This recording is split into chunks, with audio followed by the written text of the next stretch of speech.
Shaboody. Are we live yet? Are we live and in charge? Large and in charge? Live and ready to vibe?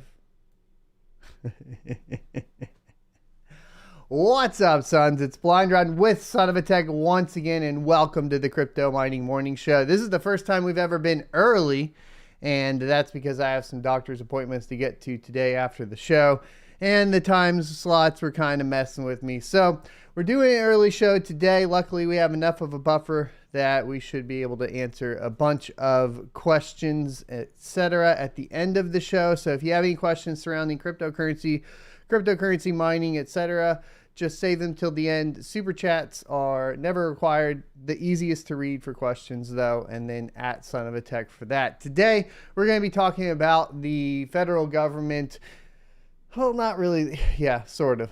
The Fed basically working on a digital dollar. The amount of transactions per second seems to far surpass anything else in existence right now, which is the most interesting part about it. I'm going to presume at this point that's because it's centralized and running off of a centralized computer. We'll talk about that. Then we also have essentially, and that is called Project Hamilton, by the way. Then we have basically some information on a public company that is a crypto mining data center. They basically do co-location, that sort of thing. And there is a little information on their setup. So, and of course, what their valuations were, how much they've raised, etc. It's interesting, definitely important for the crypto mining space. Part of that we're going to be discussing is kind of the grow or die kind of thought process as a crypto miner. And there's a lot of other crypto miners currently talking about what your growth needs to be to keep up with the network. I think that that's something that we should address. So we'll kind of talk about that briefly as well. There is a new update for Adobe Premiere. I'm going to cover it really quick. I know that typically we don't cover stuff outside of cryptocurrency, but it's interesting, especially the parts that it's utilizing to get a whole bunch more performance, and kind of why I use Adobe Premiere, as well as, you know, what parts are in my PC, and for the reason you'll kind of see why here. Just in case there's other cryptocurrency, you know, enthusiasts that are looking at starting a YouTube channel, that sort of thing, maybe you get a little insight there. All right. Other than that, we have a new release from Gminer, and it'll be version 2.76. It released 5 hours ago. And of course, we'll cover that right off the bat. And then our typical cryptocurrency mining profitability for the day, and so on. But before we get into it, here's a word from our sponsor. You can find the links to the sponsor down in the description below. PrimeXBT is an established trading platform that was founded in 2018. Through February 8th, there are no fees for buying crypto with a card. PrimeXBT offers a unique trading experience with their co-vesting module that allows you to follow successful traders. Their latest feature is co-vesting yield accounts that offers up to 14% APY using DeFi and CeFi integration. PrimeXBT is available on desktop as well as their new iOS app. Remember, any form of investing comes with significant risks, so do your own research. A quick disclaimer: when using leverage trading, it comes with extremely high risks, including loss of all funds. Use promo code SONOFATECH at sign-up for up to $7,000 in bonuses.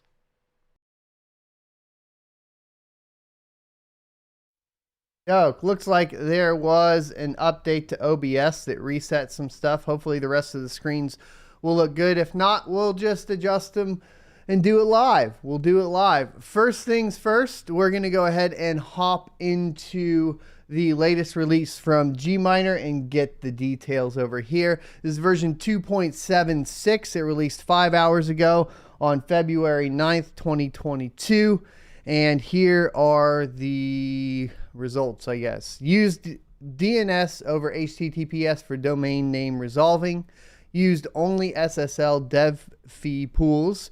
Used proxy settings for all internet connections. Added energy save mode for ETH hash on light hash rate cards. And that's going to be light hash rate mode 0. And it was removed in 2.75. It's back now. Added an option to extract maintenance fee. So here's the maintenance server, maintenance user, maintenance fee switches. and then remove support for Equihash 192.7. So, or I guess it's comma 7, but anyways, close enough. That is a removed and kind of, I guess, dead GPU mineable algorithm. So not a ton going on with Gminer right now. I think a lot of this stuff as far as changing the way miners connect to different pools is going to be kind of a big deal, especially here coming up. I've noticed that that's kind of been a theme across a ton of different miners. A lot of that's going to have to do with, of course, securing the connections and then making sure the communications between the pools and the miners are going through properly. Anyways, if you guys want to check it out, links in the description for 2.76. Nothing too exciting in my humble opinion. The only one that would be interesting to test out would be the energy save mode being re-added back in with the LHR mode 0 on your LHR GPUs. So there you go. That's going to get us into the big topic for today. Fed designs digital dollar that handles 1.7 million transactions per second. This article is coming from Forbes by Jason Brett, who is a crypto and blockchain, I guess, author, reporter, etc., journalist. Yeah. And then we also have, of course, after the brief overview, a couple of things to discuss too. But here we go. As the race against China's development of its central bank digital currency, CBDC, known as the digital yuan, continues, the U.S. Federal Reserve accomplished a feat in testing a design for a U.S. digital dollar that, in one of two tests, managed to handle 1.7 million transactions per second. A report released last Thursday provided the initial findings of research conducted as a collaboration between the Boston Fed and the Massachusetts Institute of Technology, MIT. Dubbed Project Hamilton, the report describes a theoretical high-performance and resilient transaction processor for a CBDC that was developed using open-source research software called OpenCBDC. There you go. According to the Fed's report, a core processing engine for a hypothetical general-purpose CBDC was created that produced one code base capable of handling 1.7 million transactions per second. According to the Fed, the vast majority of transactions reached settlement finality in under 2 seconds. Quote, "It is critical to understand how emerging technologies could support a CBDC and what challenges remain," end quote, said Boston Fed Executive Vice President and Interim Chief Operating Officer Jim Kuna. These titles get so long, don't they? Quote, "This collaboration between MIT and our technologists has created a scalable CBDC research model that allows us to learn more about these technologies and the choices that should be considered when designing a CBDC." The Fed revealed the design of the CBDC transaction processor was also released on GitHub. According to Boston Fed, the second phase of Project Hamilton will demonstrate how OpenCBDC will build upon initial model to allow flexibility in design that will incorporate how policymakers implement an actual CBDC. We'll get this open here in just a second. Quote, "There are still many remaining challenges in determining whether or how to adopt a central bank payment system for the United States," said Neha Narula, something like that, director of Digital Currency Initiative at MIT. Quote, "What is clear is that open source software provides an important way to collaborate, experiment, and implement. In addition to supporting collaboration, monetary systems benefit from transparency and verifiability, which open source offers." So there you go. That's, of course, from MIT, not from the Fed. And then, of course, we have the GitHub here. If you guys want to go review it, I'll go link it down. It looks like most of the work was done 9 days ago. So this is OpenCBDC. Okay, Open. This isn't specifically their work, I don't think, or commits. Maybe there are a couple commits from them, but this is OpenCBDC, and it's a technical research project focused on answering open questions surrounding central bank digital currencies.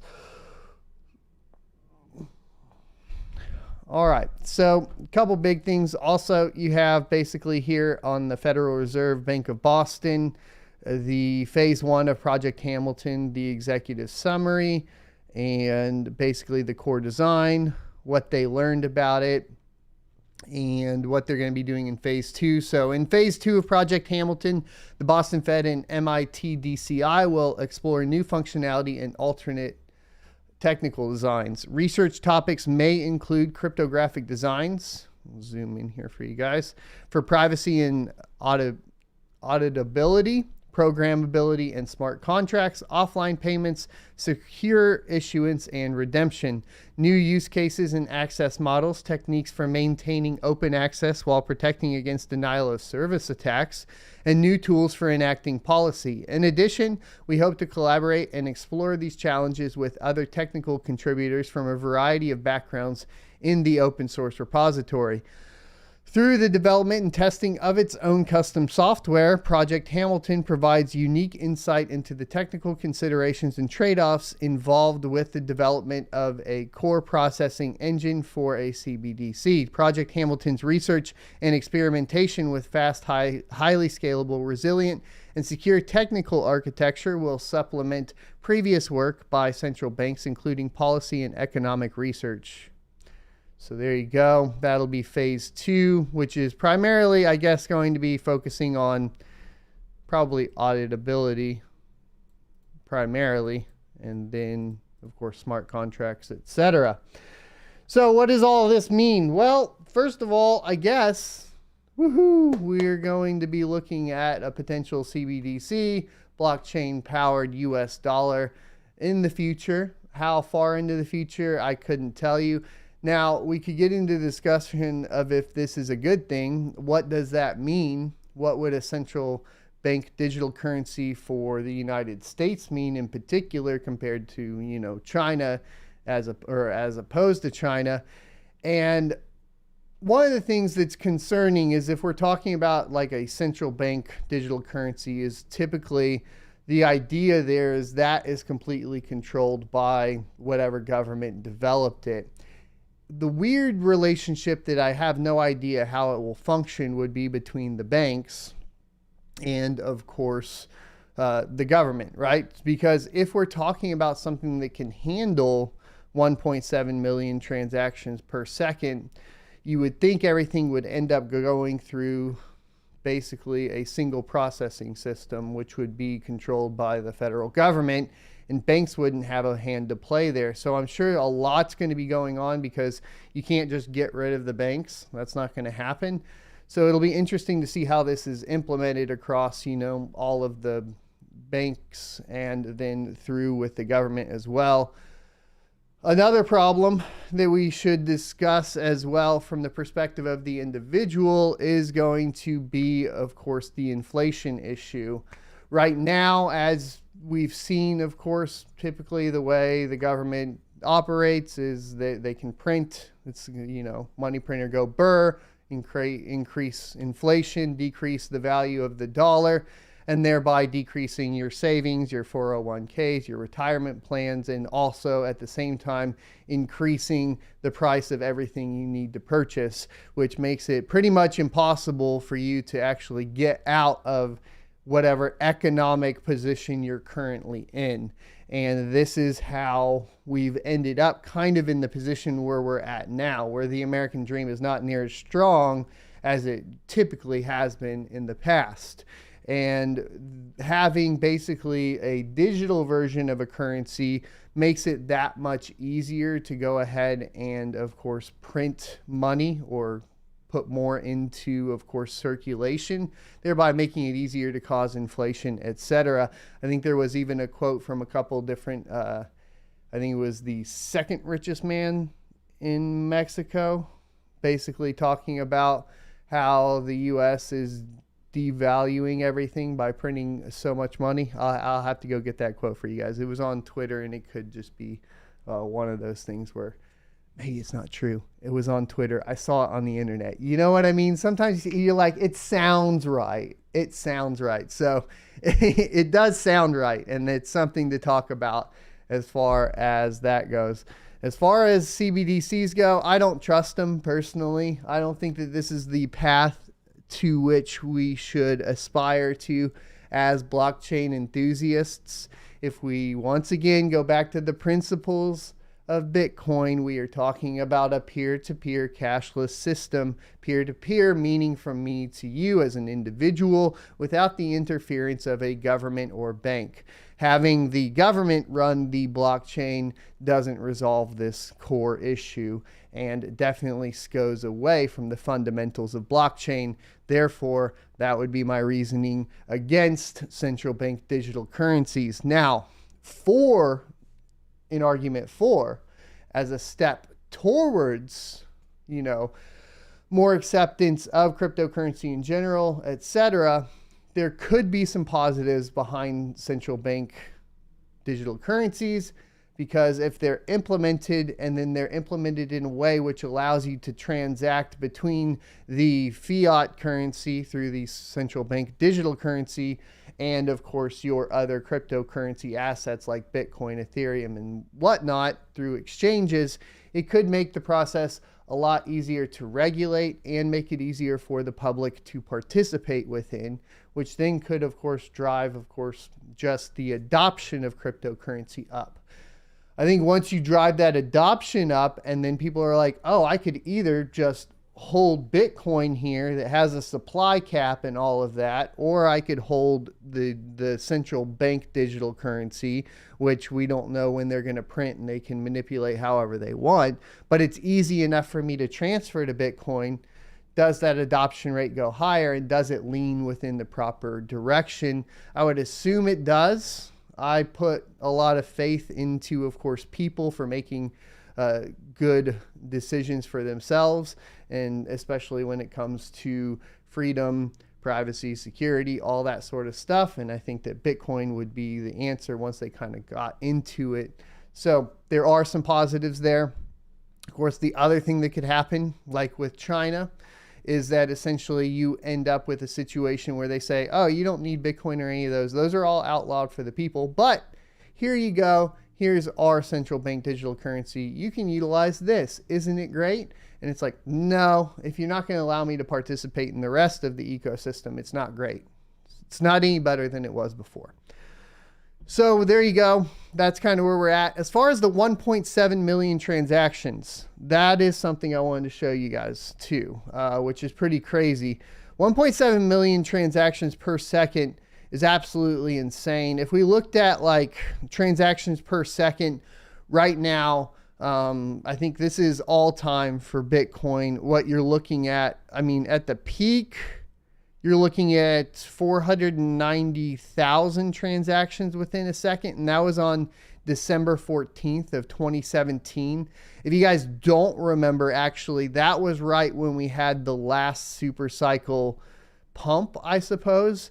It did go through February of 2018, if I recall. However, that was when all of the buying and like tons of transactions were going on the network. We actually haven't had anything that close to that in a while, as far as I'm aware. You can compare that. This site's kind of handy for looking at it. The only thing it doesn't do is it doesn't give you theoretical transactions per second based on the network.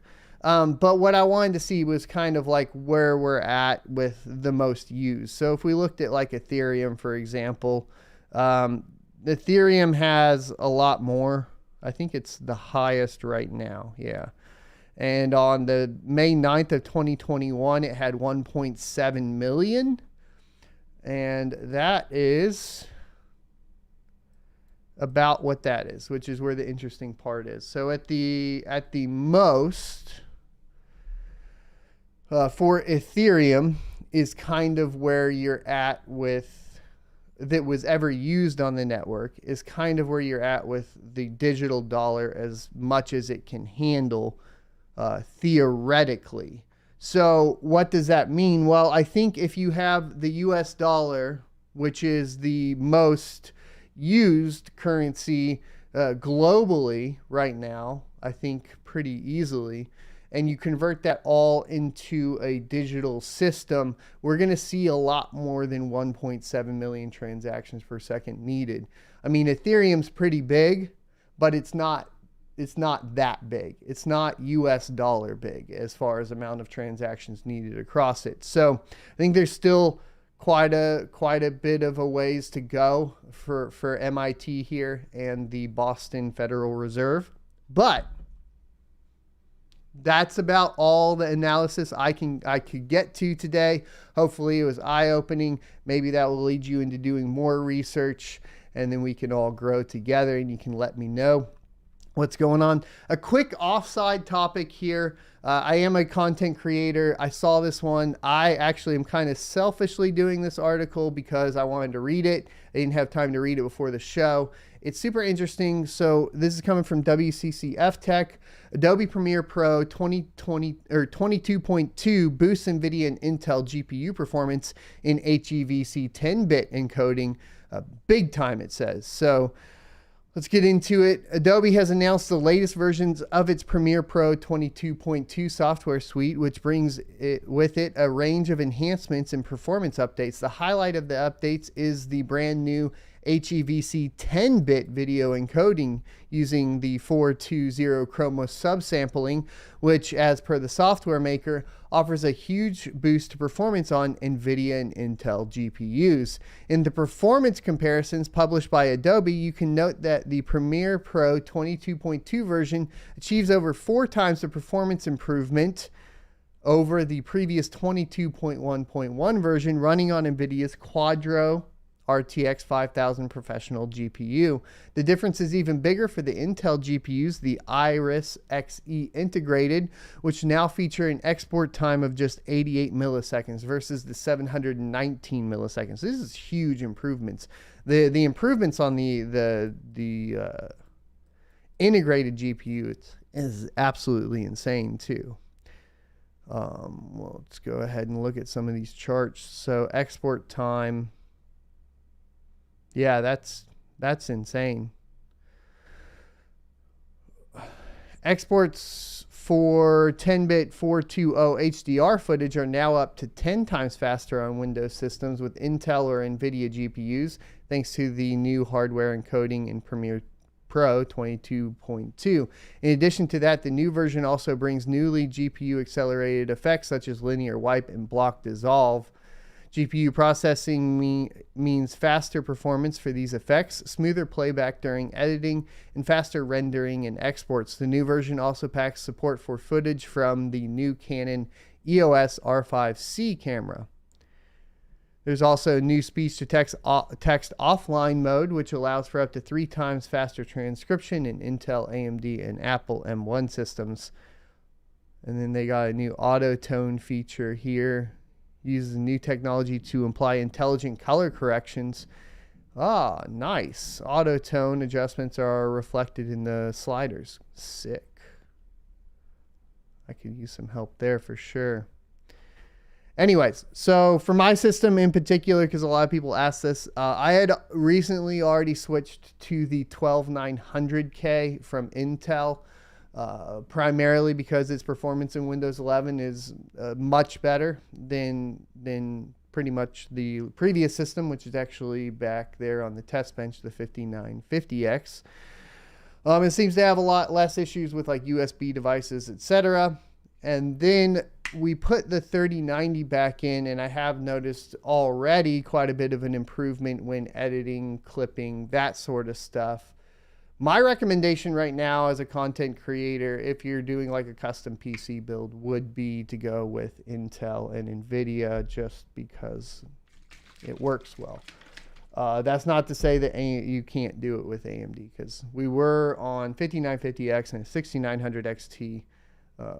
The performance, though, is actually quite a bit different, and it looks like it's about to get insanely different. So I'm looking forward to downloading it and trying it out, so I wanted to cover it real quick. Let's get back into cryptocurrency. Coming from CoinDesk, we have crypto mining data center provider Compute North raises $385 million. So the company raised $85 million in an equity round and $300 million in debt financing. Compute North, provider of sustainable infrastructure for cryptocurrency mining, has closed a $385 million round that includes a Series C fundraise and debt financing. The round included an $85 million Series C funding co-led by Mercuria and Generate Capital, plus $300 million in debt financing from Generate to fund the continued development of new U.S.-based data centers. Minnesota-based Compute North offers proprietary Tier 0 data centers focusing on delivering sustainable, cost-effective computing. The company provides expandable infrastructure for clients in the blockchain, cryptocurrency mining, and distributed computing space. Compute North has rapidly expanded its footprint across Texas, including in Nebraska, North Carolina, and Texas. Quote, data centers are a growing part of the energy demand, and we're excited to invest with Compute North to build digital infrastructure that can operate sustainably and efficiently while complementing a more resilient grid, end quote, said Andrew Marino, Senior Managing Director and Head of Corporate Private Equity at Generate, in a press release. So one of the things that has been, happening recently is a lot of people are trying to look for places to host their cryptocurrency mining and so on. I get requests. Personally, I'm not going to do it, at least at this time. It seems like a lot of work, and I feel like I got too much work as it is, to be honest.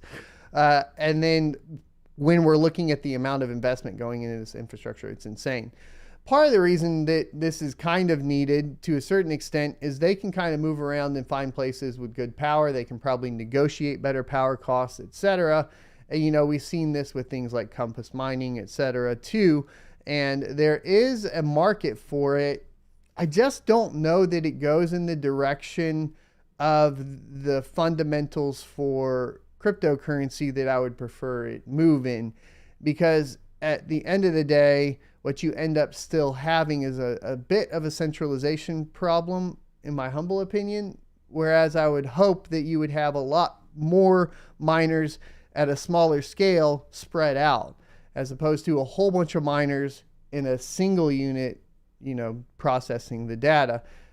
To a certain extent, within those data centers, you would have some sort of control from Compute North, in this case, for example. And as somebody that would be renting space from them, etc., you may have to worry about, of course, how they're going to manage that and how they would respond to regulation, etc. And do you lose your miner? Is that a possibility? Those types of things. That being said, what it does show is that there is a demand for that, which is important, I think, to note, and that there is definitely money ready, institutional money ready to back these types of facilities, specifically for cryptocurrency mining, whereas in the past, you know, co-locations have always been a thing for like servers, etc., but this is specifically for cryptocurrency mining, which is pretty cool. So that's just kind of what I'm thinking as far as it goes. One of the things I wanted to talk about that I believe it was Red Fox was talking about. Let me see if I can find the tweet here for you guys. Give me 1 second. I thought I had it pulled up. I did not. Here we go. Yeah, let's do it. So I did do a reply here, but Fox Protocol Mining, you guys can go follow him on YouTube, says miners hash rate needs to account for crypto hash inflation. As more and more people come into the crypto, hash rates will continue to grow.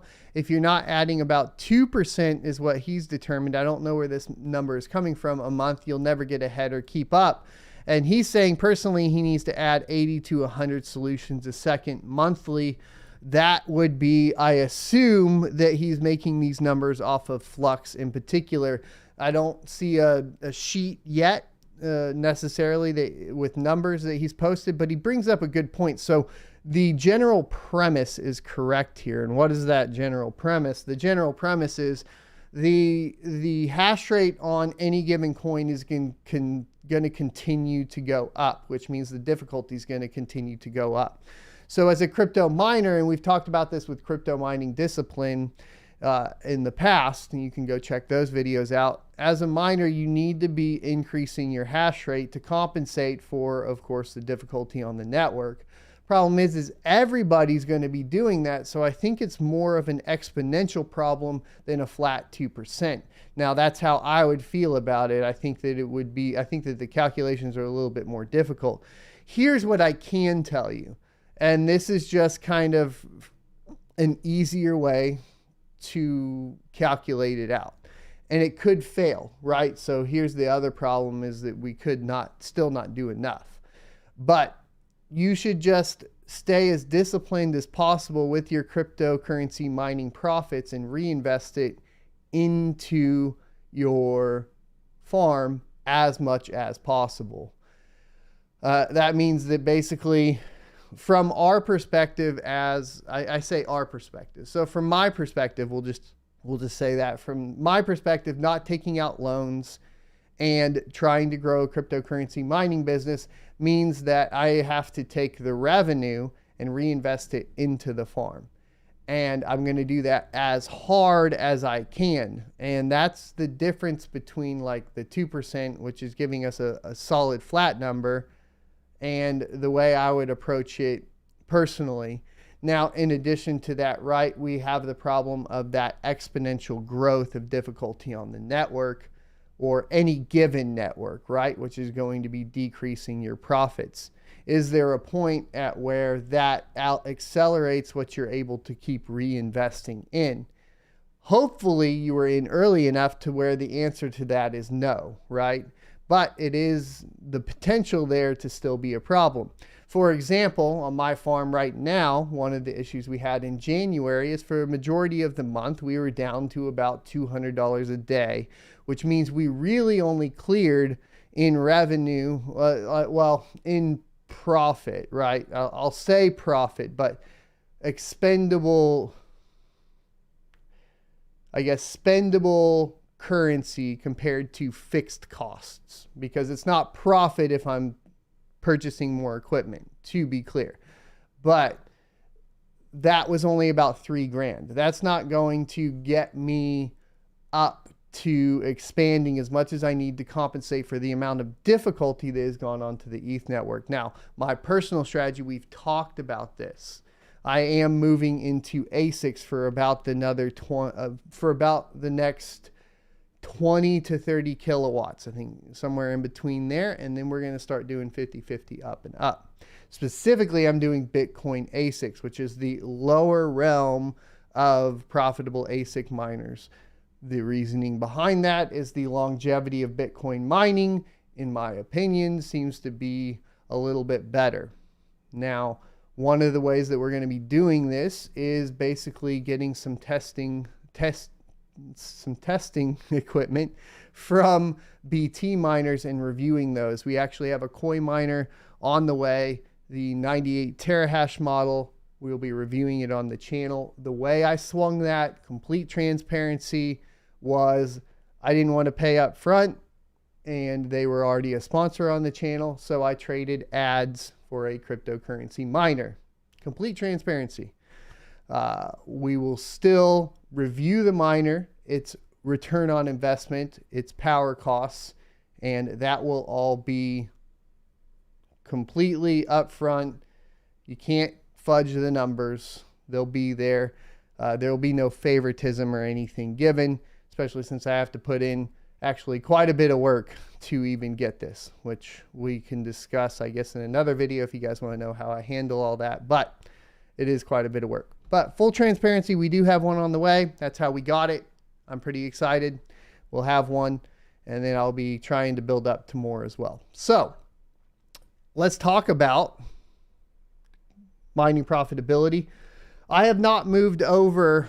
Yesterday we were having the issues with the dual mining TON.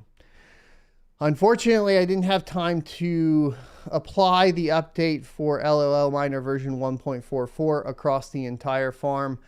So all the rigs are just purely on Ethereum right now. Another thing about that is that because I'm on a hotspot, it's going to take forever to update all of those miners to 1.44. I try to do my best. It took me, last time I did, it took me like 8 hours to get them all moved over to the latest version for 1.43. So it's going to take me some time before I can tell you if that's been resolved. But it wasn't working for me, so I went ahead and got rid of it so that I could continue to mine.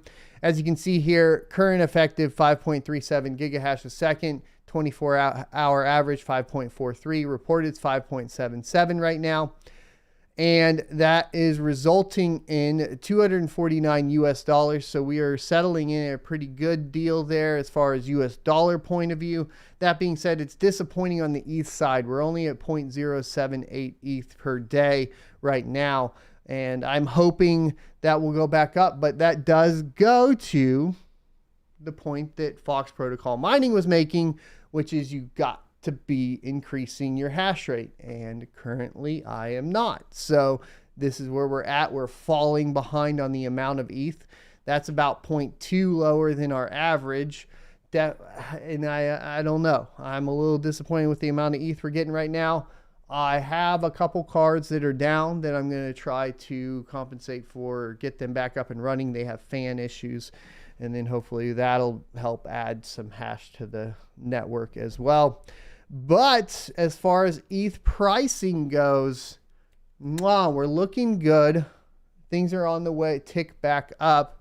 You know, this is a 25% increase in profits, and it looks to have settled in at this over January. So I'm definitely feeling a lot better about the cryptocurrency mining right now, and I hope you guys are as well. Let's talk about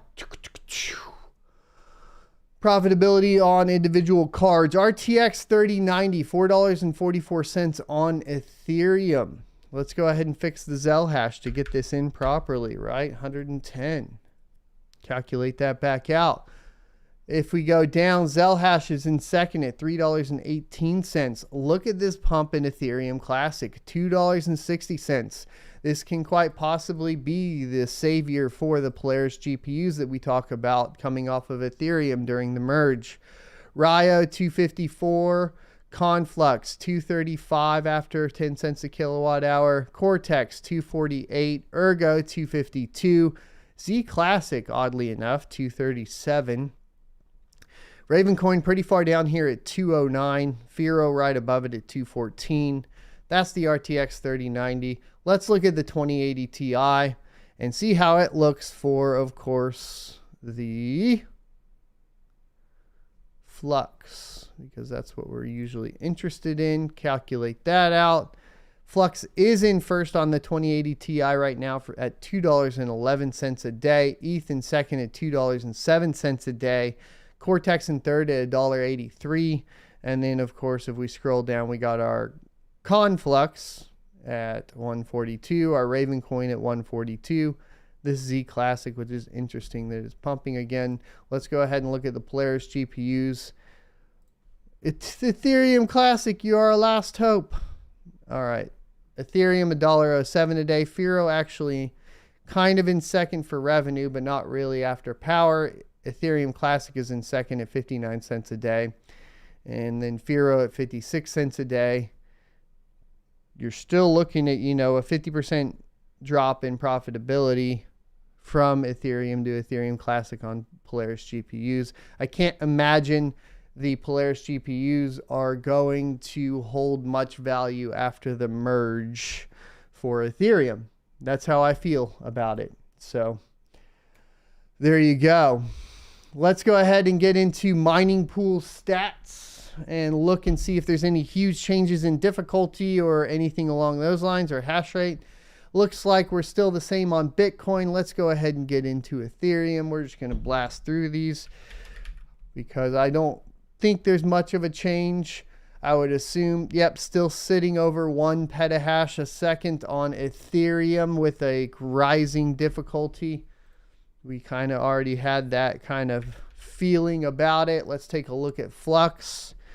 On Flux, it looks like pretty much sitting around that 2.12 mega solutions a second. Still down from when it was around that 2.5, etc. but you know, it has recovered from the problems they had, it looks like. So there you go. Let's take a look at Ergo right now. And it actually has a difficulty decrease, and then at 15 terahash. Let's look at Ravencoin. Ravencoin still sitting around that 4.5 terahash a second. It has gone down in difficulty again, though. Doesn't seem to be compensating if we look at what to mine, though. Flux has definitely compensated and benefited from that loss of hash power and from a difficulty standpoint. So we're back in the money on Flux, which is nice. At least on the GPUs that used to be more profitable on Flux, they're once again more profitable on Flux. And that's a positive note, right? Let's look at mining pool profits on Ethereum for the last 90 days. Flexpool in first, Mining Pool Hub in second, Crazy Pool in third. For the last 60 days, Flexpool in first, Crazy Pool in second, Mining Pool Hub in third. For the last 30 days, Flexpool in first, Crazy Pool in second, Mining Pool Hub in third. For the last 21 days, Crazy Pool in first, Flexpool in second, Mining Pool Hub in third. For the last 14 days, Flexpool in first, Mining Pool Hub in second, Ethermine in third. For the last day, Flexpool in first, Mining Pool Hub in second, Ethermine in third. For the last 3 days, Crazy Pool in first, Mining Pool Hub in second, and Flexpool in third. And for the last day, Crazy Pool in first, Mining Pool Hub in second, and Ethermine in third, Flexpool dropping down to fourth place. So maybe we just had a really bad day on Flexpool in and of itself is what it looks like. Which may be indicative of this being lower for me today than normal. So there's actually some hope here, because with the luck increase, Flexpool might recover and we might actually be closer to our average than I initially thought for the day. All right. ASIC miner profitability in first, the KD6 as always, with its little brother, the KD5 in second. In third, we don't count it because at this point it would be a little silly to buy an Ethereum ASIC miner, in my humble opinion, but it is doing 91.55 a day, the Silicon A11.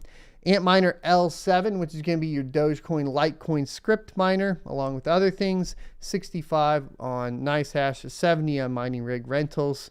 Of course, you can merge mine that, and it'll probably look just as good, if not better than these two, because you would add this $58 Doge to, of course, your merge mining in like Poolin or wherever you're doing merge mining on. We have guides on this channel if you need to check them out.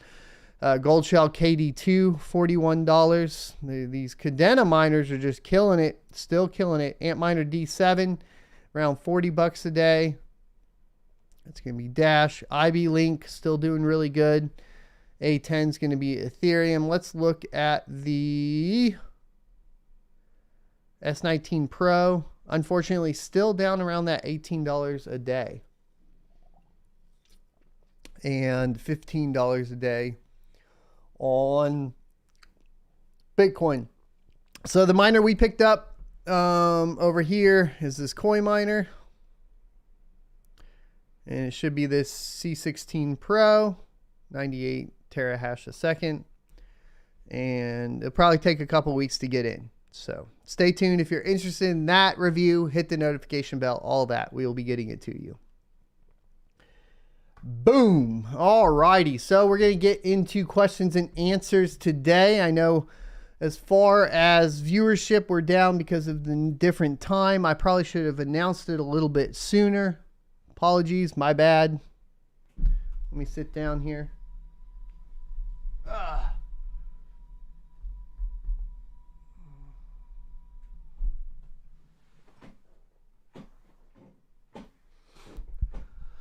I have doctor's appointments today, is why the stream is early. Killyfish. Let's get into questions.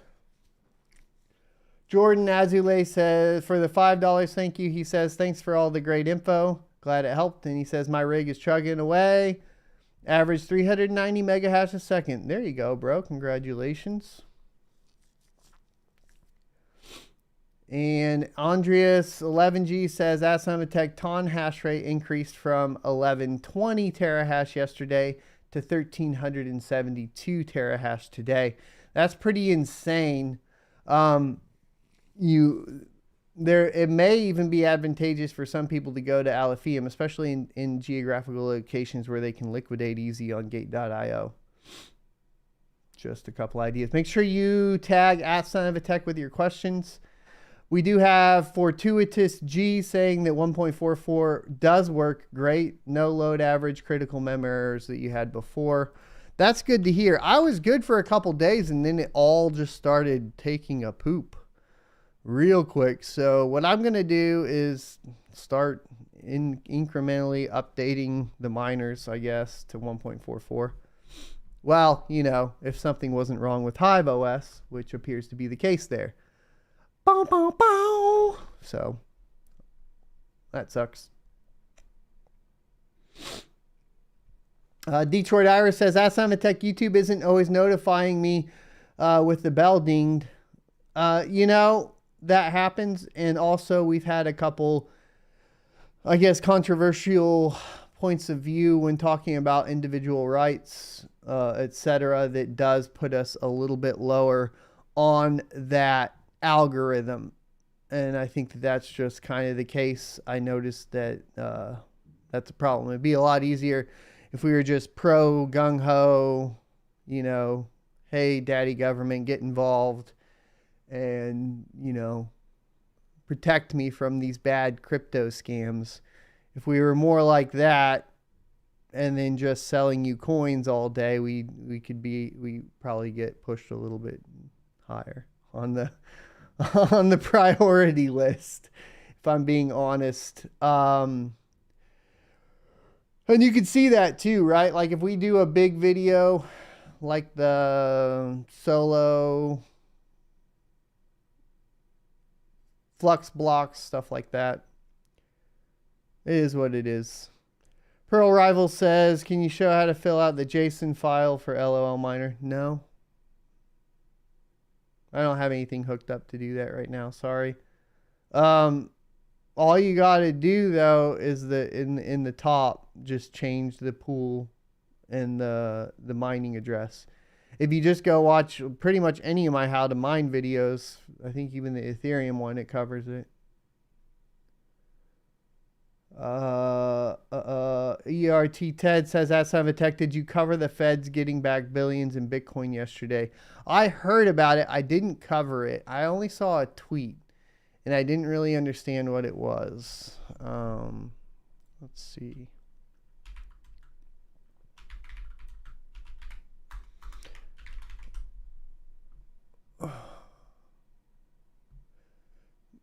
Because was it this one? No, because this one was... Okay, this is posted 18 minutes ago on Finbold. We'll read the article. Don't get mad. I don't actually know that. I've never actually vetted this particular source. U.S. government now holds $4 billion in Bitcoin, double Tesla's stack. So for many years, the U.S. government has maintained a side business in which it auctions off Bitcoin and other cryptocurrencies. Nevertheless, the latest data shows that despite offloading a good amount of Bitcoin, of which it had obtained through seizures, the government still owns $4 billion in Bitcoin holdings as of February 2022, according to data shared by co-founders Nijin Tropic on-chain analytics platform Glassnode. Interestingly, the U.S. government's holdings are more than twice that of both Ukraine with 2.01 billion and Tesla with 1.86 billion. Tesla purchased Bitcoin and included it on its balance sheets last year, albeit it ceased taking Bitcoin as payment for a short-term time afterward. In terms of Bitcoin holdings, the U.S. government only trails the Grayscale Bitcoin Trust, which leads the way with 27.93 billion, and MicroStrategy, which has 5.43 billion. There you go, Michael Saylor. All right. U.S. government confiscated crypto value surpassed 1 billion in 2021. Yeah. All right. So there, 4 billion. It says ERT Ted says that's not what he's talking about in particular. Are you talking about the seizure? So this was posted 18 minutes ago, and then I know there's the seizure of the funds from that couple that are under us that hacked the exchange. That real dumb looking couple.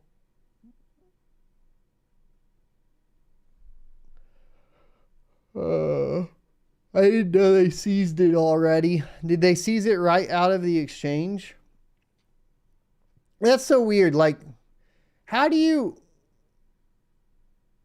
I don't know. How are you smart enough to hack the exchange but not do that? It's weird, man. It's weird. Durin Yen says the 2016 Bitfinex hack. Yeah, I know. Looks suspicious, like it's pinned on the company. Be wary of LEO token and Bitfinex.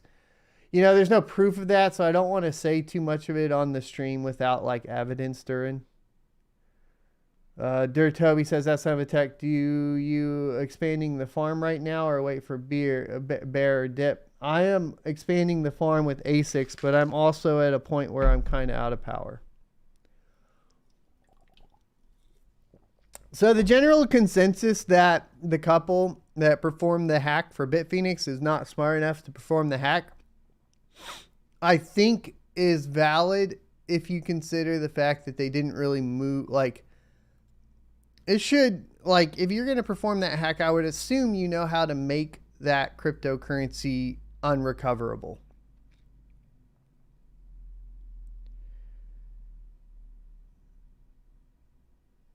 So that's kind of my argument for it. I did read about it. So if this was posted 18 minutes ago, by the way, hold on. And they seized another 4 billion.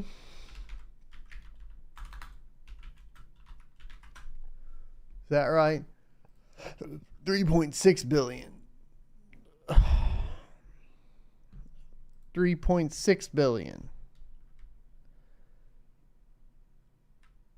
Tuesday. I think the 3.6 billion is included in this 4 billion number. I think I think so. Because if you look at it, yeah, here you go. So look. So, okay. So total is 4 billion, right? Before this hack, US government confiscated crypto value surpassed 1 billion in 2021. So they had 1 billion in 2021, and then there was this other 3.5 billion, and then obviously they probably like auctioned off half of that, and then they confiscated this 3.5 billion. So since the government has gathered extraordinary amounts of cryptocurrency in recent years, analysts believe that as long as cybercrime continues to grow at its present rate, the U.S. government's crypto purse will continue to grow. Notably, Finbold reported on February 1st that Bitcoin worth over 3.5 billion from the 2016 Bitfinex hack was on the move. On January 31st, on-chain observers began to see strange activity, blah, blah, blah. Indeed, many observers found it peculiar that the funds were being consolidated without any privacy-seeking action, such as mixing with the use of Monero or Tornado Cash. Following this, the U.S. Justice Department announced on Tuesday, February 8th, that the hacked Bitcoin was now worth $3.6 billion, had been recovered in its largest finance bust ever in the department's history. This is where... So when the term like this happens, and look, the Fed probably didn't say this, but when this happens, the U.S. government's crypto purse will continue to grow. You mean like their drug confiscation purse, right? All the heroin, all the whatever it is, all the yayo. Is that the term the kids use these days? anyways, like, point being is it's kind of funny that it's like they're growing their purse, they're building their bags, the US government, but how are they doing it? Like, so first of all, obviously there's taxes, right? And we could argue either way on taxes, whether it's theft from the individual, at what point does it become theft from the individual? But this is typically how the government increases their value, is through taxes, right? But there's this whole other side of it that like has to do with like the confiscation of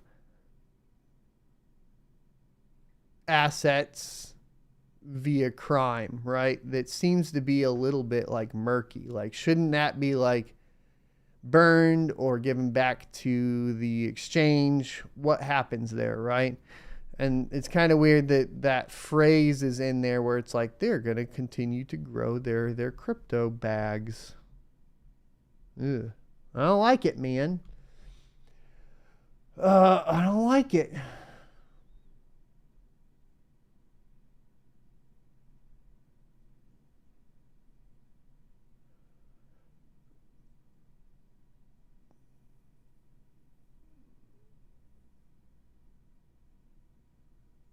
So Andrea says at Scientific they used stolen Bitcoin to buy a VPN and used actual names and addresses on the VPN.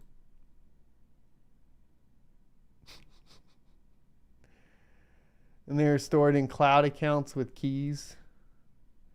Yeah, it's fine if you're a legit to a certain extent, but like, I know like we've talked about using like Nord Locker for like moving keys. Don't do that if you're doing something illegal. Duh. Also, we don't condone doing anything illegal, and don't do that. But it's kind of a joke.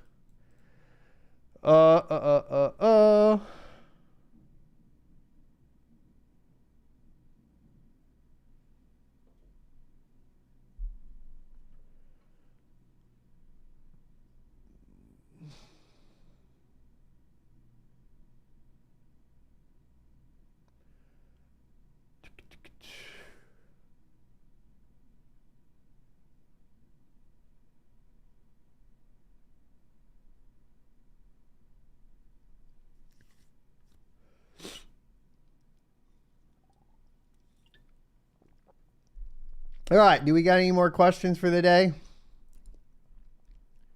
Topics we want to discuss? I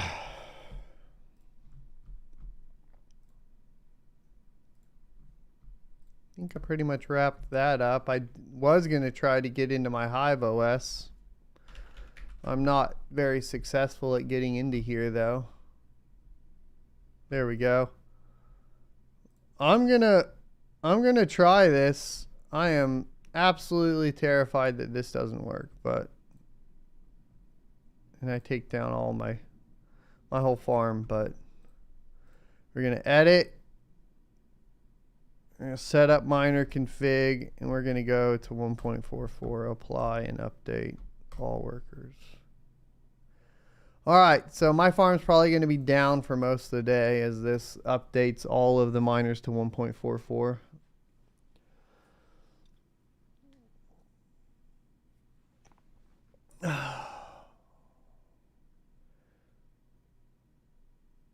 Ted says, at Simon Tech, anyone that had coins stolen in the hack will be able to file a claim for it back because it's stolen property.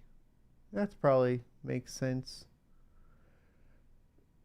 It's weird that, yeah, I don't know.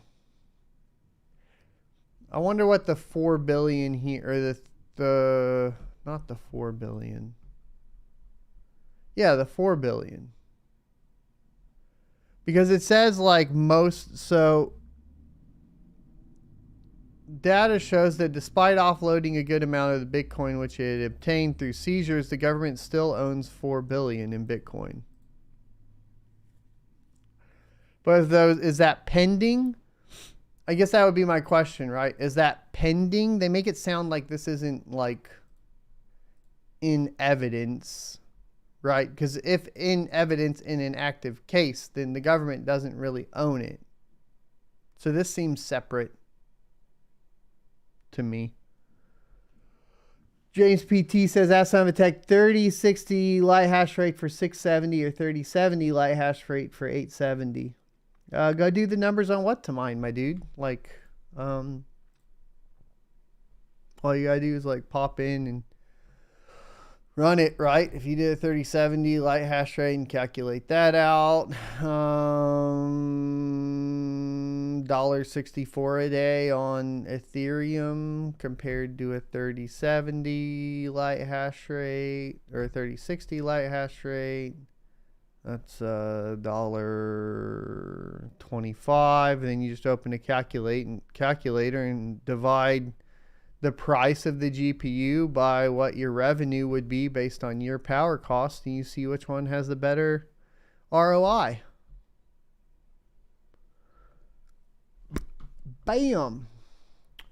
Arcade Cup says, outside of tech, how do they actually implement pool hopping discouragement?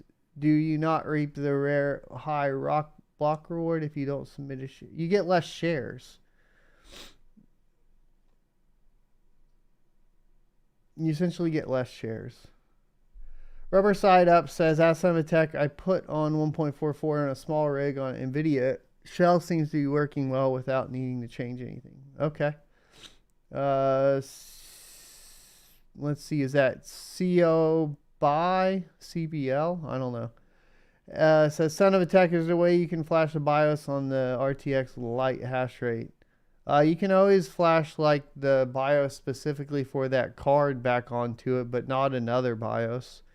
Most of the time that'll end up in bricking the GPU, especially on NVIDIA. They have locks on that. Encon FYA says, at Son of a Tech, I'm trying to get an ROI on my RTX cards. Got $1,600 to go for my 3090.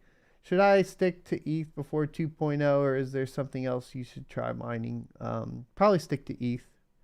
Life Goes On says, ask Son of a Tech, have you ever used Awesome Miner? Way back in the day. I don't even know if that one is maintained anymore. Ted says, ask Son of a Tech, it's for block ops for moving funds. LOL. Okay. It's hard to read when you put emotes in there. All right. They don't want the people to have this tech and want it for the government banking now. Yeah, fair enough.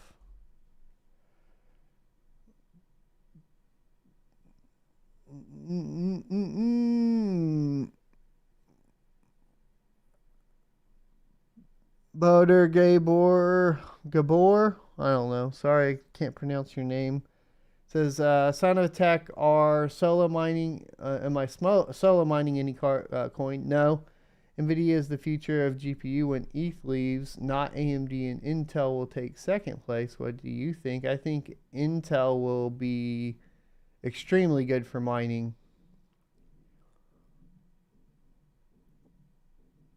Well, I think Intel will be extremely good for mining.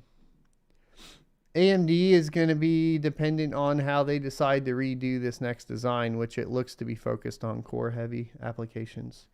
And then what happens post, right? So the 6000 series isn't bad on Flux. It's just not great.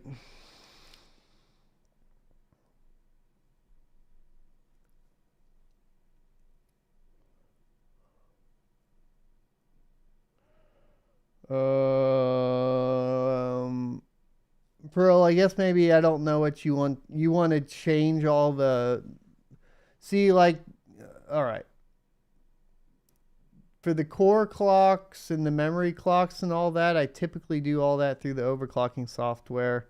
For the light hash rate limits, I don't touch them because I don't find it to... Tweaking light hash rate seems to make everything a lot less stable. So I don't even do that anymore. Happy Dictator says, ask Son of a Tech, have you read up on KDA? No, I have not. You say they got infinite scaling? That's cool. I need to. It's really hard to keep up with you guys right now. I'm trying. I'm trying. Look, I almost have... So, where is it? Helium. So I got Helium has been running for the week. It's not making a lot, but I have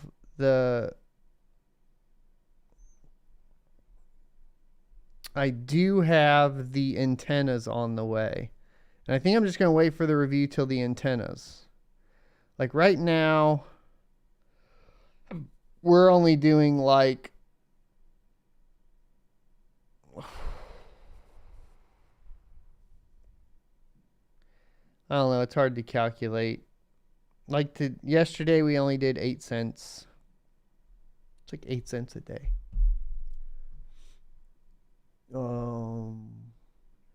Calimon Mining says, can you make a video on how to set up an updated SRB to dual mine ETH and ALF on AMD rigs? Probably not. I don't know. What would be why would we use SRB miner when it's easier to use T-Rex miner? I haven't even looked into dual mining Alphium because it's not in my geographical location to really liquidate very well. DMC3 says, ask Scientific, is there a problem cooling mining rigs using AC? Yeah, like for cooling mining rigs, you want to think about CFM not actually trying to cool down the room. So you want to be thinking about moving air, not about cooling the air down. You'll never win trying to cool the air down.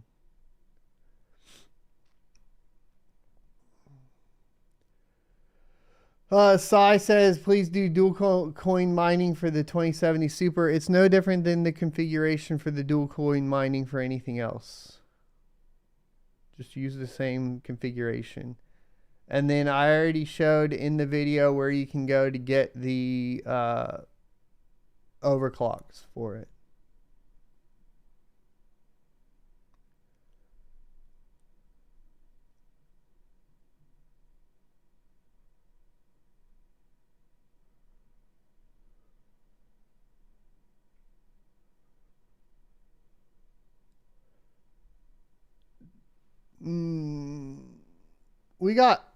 Well, I'll show you guys when we get the setup for the antennas.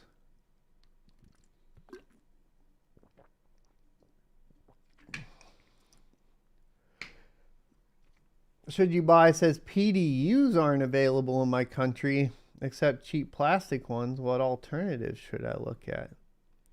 That's a difficult question. I guess you could wire up each individual plug, but that's not really going to work because the amount of amps to each circuit. I assume then in your country you may have at least like a couple of electricians that are like, I don't know, on the cheaper side to get some advice from. It's extremely difficult to compare what one country needs power-wise and can be done versus another country because there's different standards too. I've always been of the mindset that I don't know everything, so I need to hire somebody to tell me the things I don't know, and or get advice from people. Like that's how I function pretty much across the board. And then when I want to learn something super hardcore, I just try to get somebody to start teaching me, and then I kind of take off from there. So especially when it comes to like trade things like that, whether it's being a mechanic or an electrician or a plumber, like there's a reason why you should hire some people, even if it's just for an hour for some advice or something. Rubberside Up says, ask Scientific, it seems you're updating each rig individually as is the norm, I guess. Yeah, well, no, I just mass said to upgrade because it's going to take forever. But yes, typically it's update one at a time. That way less hash rate goes off the network.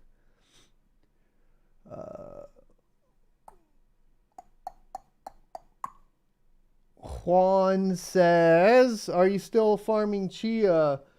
No, I'm not. I haven't set those back up. The power to amount of profit is not worth it. For a green coin, it sure does take a lot of power that could be used for something else. It makes more money. Ironically enough.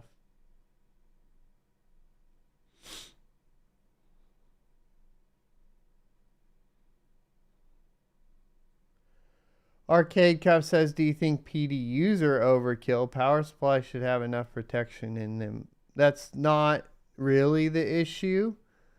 The issue is going to be when you start scaling out mining farms, you're going to have plugs that utilize a ton of power. So, for example, what I have are L630Ps for the plugs that go into a 30 amp breaker. So what that ends up being is 30 amps times 220 volts, right? So if you calculate that out, 30 amps times 220, that's 6,600 watts. Is that right? A single rig's not going to run off of a single plug. Like usually you're going to have a lot more overhead than that. So you're going to basically be plugging multiple mining rigs into a single, into a PDU. So the PDU, which stands for Power Distribution Unit, is the distribution of the power to the individual rigs from the 30 amp circuit. Like that's why you run a PDU. It's in the name, Power Distribution Unit.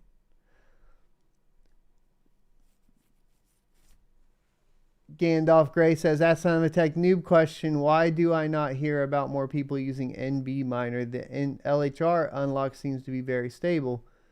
I mean, we talked about it a lot. It just hasn't had an update in a long time. It is a very good one for light hash rate GPUs. Cut the Corner says 30 billion, or 30 billion says, that's not a tech. Where in Texas are you? Why would I tell you that?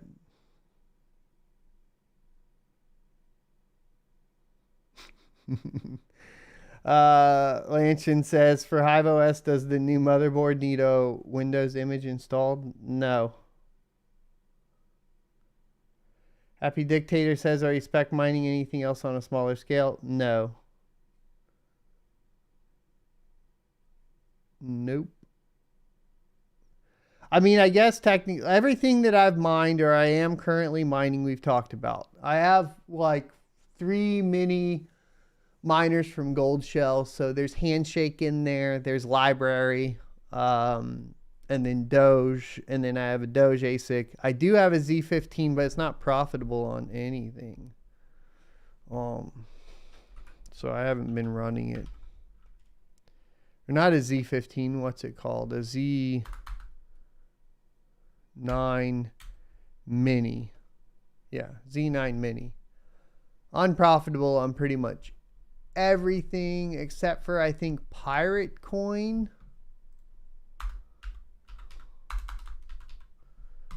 I think at my power cost, the Z9 Mini would make 20 cents a day on mining rig rentals. So I haven't been running it.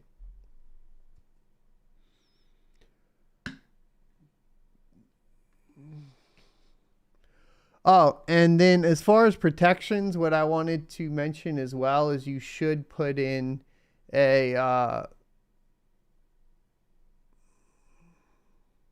why am I blanking? I just talked about this with the electrician for the new place. You want to put surge protection in at the panel. So you want to have surge protection at the panel. You want to have surge protection between the rig and the power supply. And you want to have surge protection built into the power supply. Really, honestly, you can't have enough surge protection on mining rigs. What, you want to have your 3090 blow up because you didn't have one at any certain point?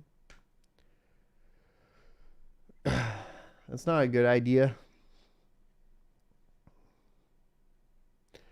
Rian Musa says, that son of a tech, have you experienced LOL miner stop mining and say click anything to continue? Yes, that was an issue with 1.43. You need to update to 1.44. It looks like chat's got you covered in that too.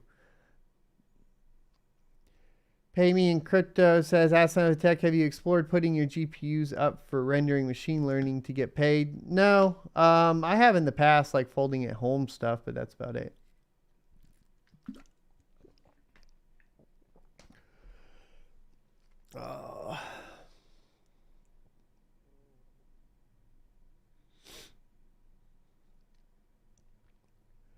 Have you been able to test light hash rate cards on Team Black Miner? Yeah, we tested the RTX 3050 when they specifically implemented the RTX 3050 light hash rate unlock, and it does in fact get 1 mega hash a second more on the RTX 3050. Now for the other GPUs, I haven't done any testing on the latest Team Black Miners, but the last time I had checked, there's no performance improvement. The only reason they have an improvement on the RTX 3050 is they implemented specifically a light hash rate unlock for the 3050.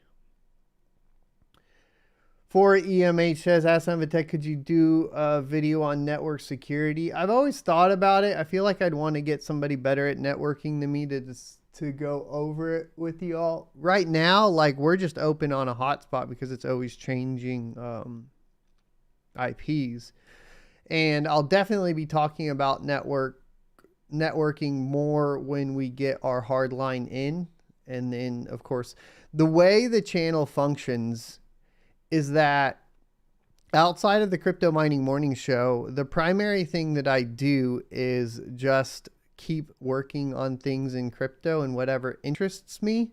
And then if something, I learn something that I can share with the community, then I share that with the community. But if it's not something that, like, if it's not something I'm interested in at the time, I don't mess with it because the content's going to be bad that way anyways. So, like, some of the stuff, like, I just have to tell y'all, like, we're just going to wait because I'm not interested in it. It's kind of like wanting to talk about SHIB, which yesterday I should have just not even talked about, because the fact of the matter is I'm not interested in SHIB at all. If I look at SHIB, I just look at something that looks like a scam. If I read the white paper, it looks like crap. I don't want to participate in it, so I'm not interested in it. So I don't put enough time or research into it to actually rebuttal on much. A couple of the problems there, of course, is like the community wants people to burn their SHIB without them realizing they burned their SHIB. Scam. It's a bad idea. I don't like that. The way they are built on Ethereum, and they're not their own separate blockchain, right? Here's the other thing, though, that for SHIB that I'm getting interested in, and the reason why I want to do more research on it, just as an idea, is like, it is responsible for probably the most amount of onboarding in the crypto space for regular people. So I think it's important to go through and pick apart those projects so that we can essentially explain it to people that are purchasing it. They have no knowledge about cryptocurrency space, the fundamentals, etc. But like I said, like, a lot of my problem is like, as far as like the content I'm going to do what I'm interested in, you know? And if those align, those align. If they don't, like, it's just going to be bad content. So I try to avoid that.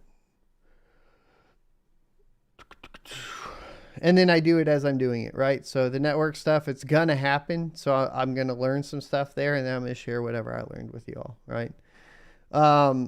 Right now it's all jank. It's like two Wi-Fi extenders plugged into two switches, and the Wi-Fi extenders are connected to a hotspot that passes through the connection. And then there's a second hotspot that is there for failover if one hotspot stops working. But it's a mess. And that has like absolutely nothing but like the switches are set in dummy mode. And because it's a hotspot, every single mining rig has a different public IP. So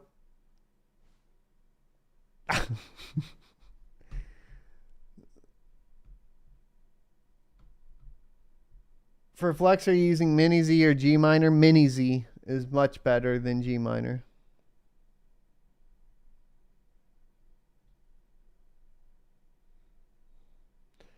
I know you're not buying GPUs at the moment, but what would you spend max on a used 3080 non-light hash rate? What is that? Max 15 times, what is it? Let's just say 85. I guess the max ever would be what? 1200? 1275?